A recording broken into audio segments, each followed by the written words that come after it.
I was just concerned that you likened what we need to do to the wartime sacrifice.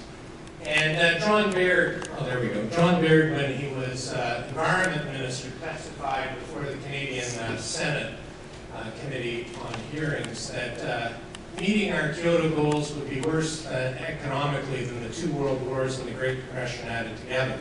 And so when I bumped into John at the airport in Pearson, I said, John, have you seen the new McKinsey report that shows that 40% of the CO2 we need to reduce in North America can be achieved at a profit?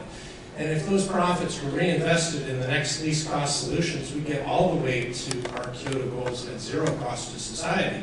And John, this isn't an environmental group telling us this, it's McKinsey. I interviewed the partner who was responsible for the study. So he said, no. John, would you like me to flip you the URL? No.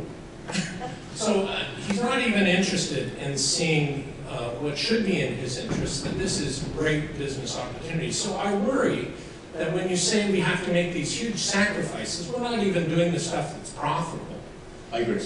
I want to be so clear, Jim, because first of all, I want to thank you very much, because you've taught me a lot, and a lot of what we have politically in this country, and the understanding is a lot from your own personal commitment. So I want to thank you very much. I don't get to do that publicly, but thank you.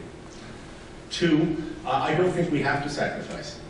Maybe I wasn't clear. I think I said for every $10 that our parents had to invest in us to build the education system and much of what we have, we don't have to do that in a generation.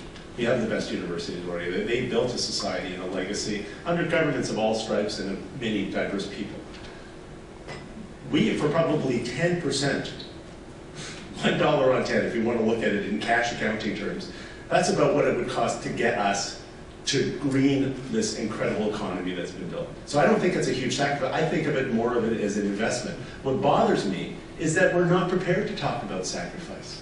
You know, we're looking by 2050 as 1/3 of all the species on this planet being extinct. That's a big sacrifice that nature's making. I don't think we have to do that. But I don't think asking the most successful species on this planet to suck it up a bit every once in a while and do something that maybe hurts a little bit, and maybe you don't buy the big car next year, you wait another year, or maybe you decide that we're all going to take more transit. That's the kind of sacrifice, you know. Wouldn't high-speed rail, you know, to Montreal and get the airplanes out of the air be a good thing? Wouldn't walking and riding your bike to work and living closer to work be a good thing? Some people would call those things sacrifices, Jim. I call them improved quality of life.